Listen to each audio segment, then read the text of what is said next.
He's one of the original founders of Cobalt. And for anybody, I don't know if you're gonna get a chance to go into all the amazing stuff that they do, but it's not your basic, little square tanks. It's not your basic lights. It's some fancy, fancy stuff that if you're into hobbies and you want to do it the right way, Cobalt has a solution for you.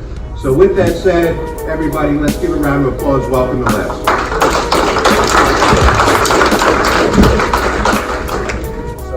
Anyway, tonight we're going to talk about LEDs, but that's the kind of overall topic at the end. Really, tonight's going to be, sadly for everybody, and don't be too disappointed, I'm going to try to make it fun, is a physics lesson. We're going to talk about what is light, how you walk into Home Depot, Lowe's, or your aquarium store, or online shopping, and you can know what you're looking at when you see lumen flux, color temperature, CRI, any of that kind of stuff. You'll know what you're talking about, and you can make an educated decision on LEDs when you're out there buying.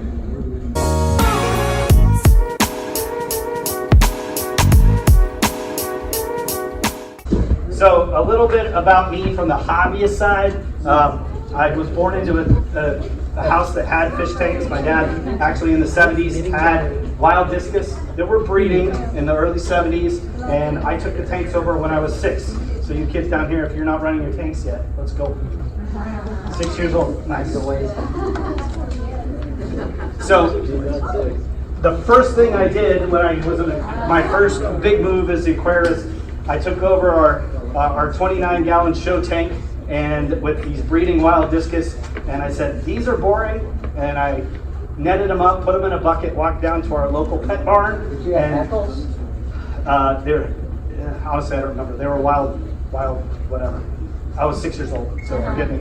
But I took them in the bucket into the local pet barn, which was our local retailer at the time, and I traded them in for any guesses? Goldfish. An Oscar. Oh, exactly. I traded them in Hey, for an Oscar. he got something for that gas. Here you go. So I traded him in for an Oscar. So my dad kept that all the way until I was in my 20s. He lived a long time. He was a great fish, but the dumbest move, of many dumb moves that I made over my lifetime, keeping fish.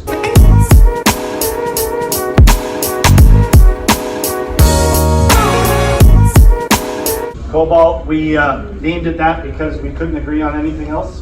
And one of my partners actually got the Cobalt gum when it first came out by Wrigley, and we're like, that's kind of a cool name. We did some research and found that it didn't exist in the aquarium world, and none of us hated it. And we did a little bit of market research with some peers in the industry, and everybody thought they heard of it already, even though we never existed. So that's how we came up with it. Yeah. Good question. Yes, sir. What's the main focus of Cobalt? The main focus of Cobalt is making awesome fish products for hobbyists and beginners so they can be successful. So that's our goal. And whether it's fish food, heaters, power heads, tanks, we get into a little bit of everything.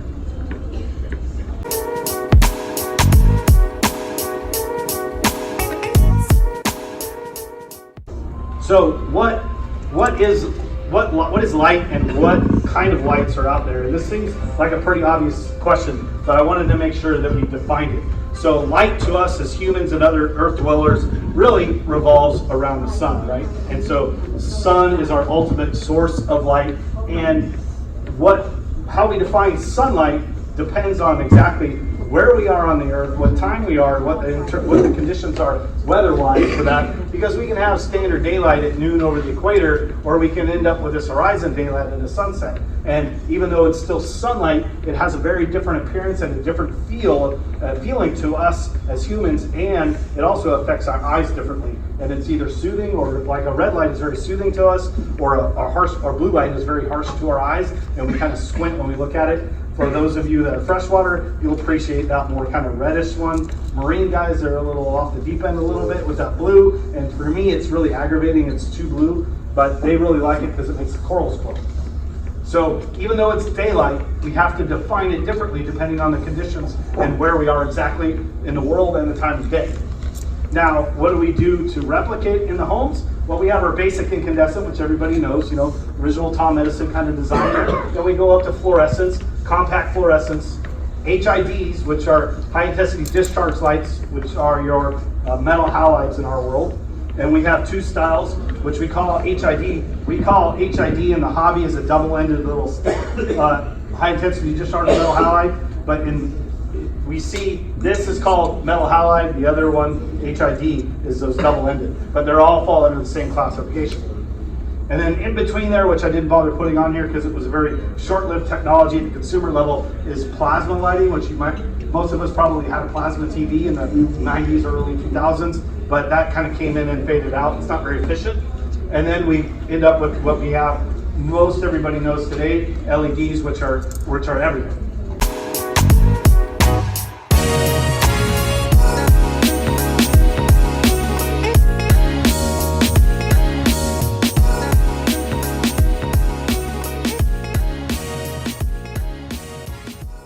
You have all these different pieces and parts. So if you see the rainbow, that's sunlight coming and hitting the water vapor in the air and it's becoming a prism, and then it diffracts it and separates it out into each individual wavelength, and so you can tell the different colors. Does it also, the white light, does it also transmit into stuff that we can't see also? The white light, no, because white light is what we can't see. Now, it's part of the sun that put out almost all of this. Some of it's absorbed by the ozone layer and things, but we can't see it. So is white light have that in there? Technically, no, because we define white light as what we can see, but it is part of a bigger spectrum that is being emitted. So UV's in it. Yeah. So if you could see UV, when you would see a rainbow down here, it would be a UV in color. And up here would be infrared, you could see it, but we can't. Does that make sense? So white light is broken up into this color spectrum.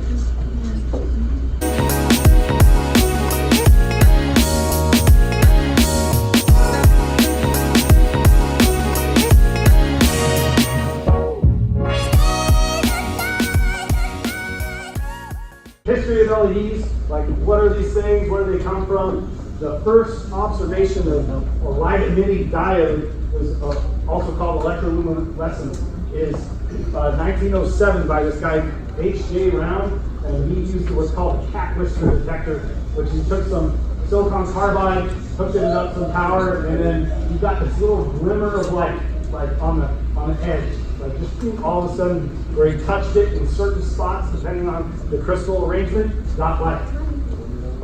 Then the next guy, a Russian guy, Losov, was doing it in radio experiments, and he found a similar thing. So here's a piece of silicon dioxide. I'm sorry.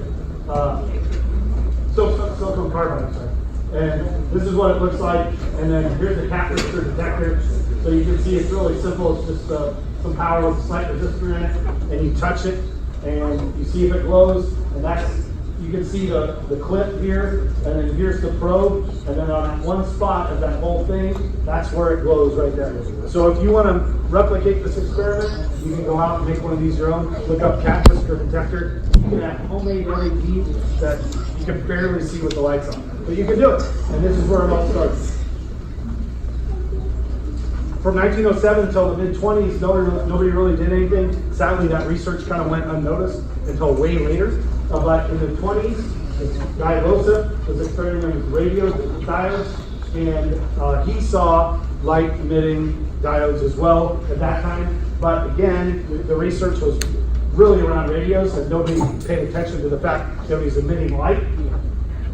And it wasn't until 1962 where the godfather of lights, Nick Holniak, discovered a visible laser. They were doing laser work in GE, and gallium iron phosphide here is what they used.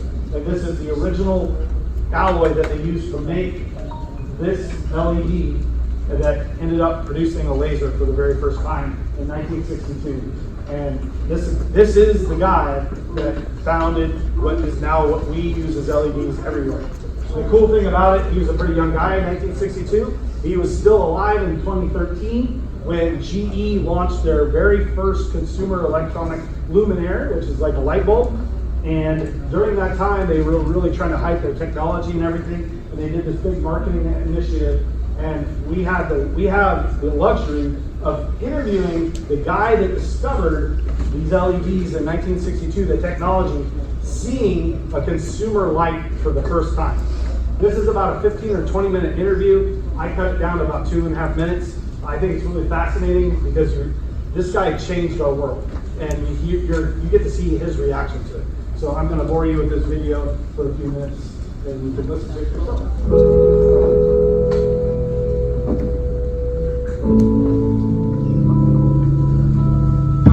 I'm at GE from fall 1957 to fall 1963, 6 years. And they were very good 6 years.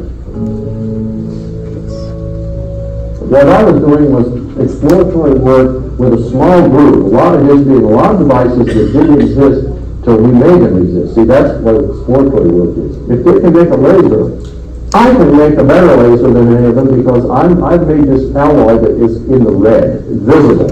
And I'm going to be able to see what's going on. And they're stuck in the infrared.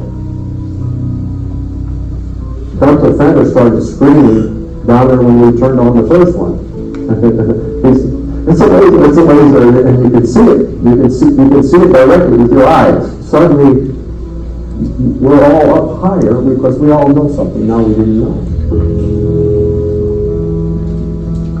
And that's the actual device, and of course, the crystal itself is tiny, the part that's a laser, and this is what they wrote on the back.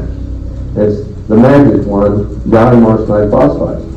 And this is it. And this became the material that became the red LED that everybody saw in the elevators and everywhere else, and they still probably make them because they're so damn cheap. This will go on and on and on to the point of, if I can generate that kind of light electronically that is powerful enough and good enough to run as a laser, this is going to read to all the right things to become an LED that covers the spectrum. I know that I'm just at the front end, but I know that the result is so powerful. This is being done a different way, and there's no ambiguity about the fact that this has got a life way beyond what we're seeing. My mother was an orphan. My dad was a coal miner. They were not educated. But they both knew that school was important. He gave me a knife, a pocket knife. And he says, here, make it yourself. I'm about 5 or 6 years old. and I learned how to, if I needed something, I just made it. When I see them start a TV program and they give you an overall picture of like New York City, or you come in on an airplane and you see all the lights on, you think, lights. All of that can be redone and made better and for better purpose. It's much more compact than I thought it would be. It isn't as, I thought it would be clumsier. And that's a 100-watt equivalent. That looks like it'd be more like a 40-watt bulb. Yeah, you know what? This is something bad.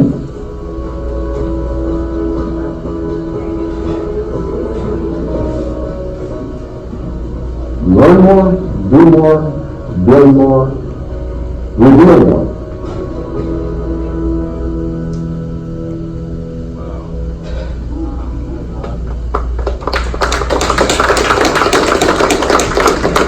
So what is an LED? So we talked about it, all this light, seeing the history of it. So what is it? Well, LED stands for light emitting diode. And it's a semiconductor light source, so that means it's solid state. There's no filaments or anything in there. It's a carbide chip. And depending on the metal that they use, the alloy that they use, we get different colors of light off of it. It's got an anode and a cathode, which is basically positive and negative, and then some sort of chip holder.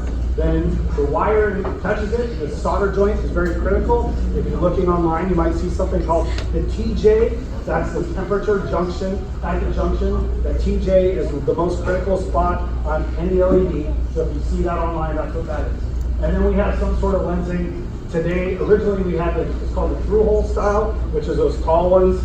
that you see on Star Trek and even on your indicators on everything. That was the original through-hole design. Then we had these flush mount ones now, and now we just have what's called just the surface mount. And there's not necessarily an acrylic lens over it, but the way that they bend the chip itself, then they can get different angles of deflection without using all this acrylic or glass over the top. Plants. And what's interesting about all LEDs and plants is when they, and portals for that matter, when they first started coming out in the early 2000s, everybody, all the experts said, no way LEDs can't go plants, it's the wrong light. Well, we do everything we learned about now. Light's light, whether it's coming from different things, and you can control the quality of that light. And so we started dialing in what the right LED combinations were and the right spectral output of it. We are having extremely successful tanks, both on coral and plants, with LEDs.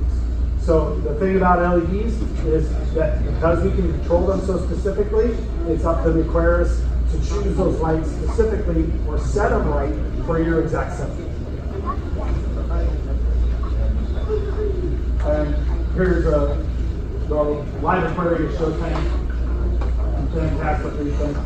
One of the most insane ones you'll see anywhere. But you can see it's a lot more blue. This is shot with an iPhone. iPhone stays blue, so it blows them out a little bit.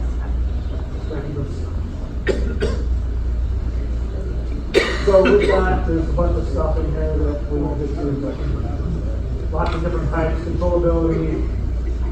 So I've been talking to you guys for way too long now. So thank you. I will be here the rest of the night. Check us out.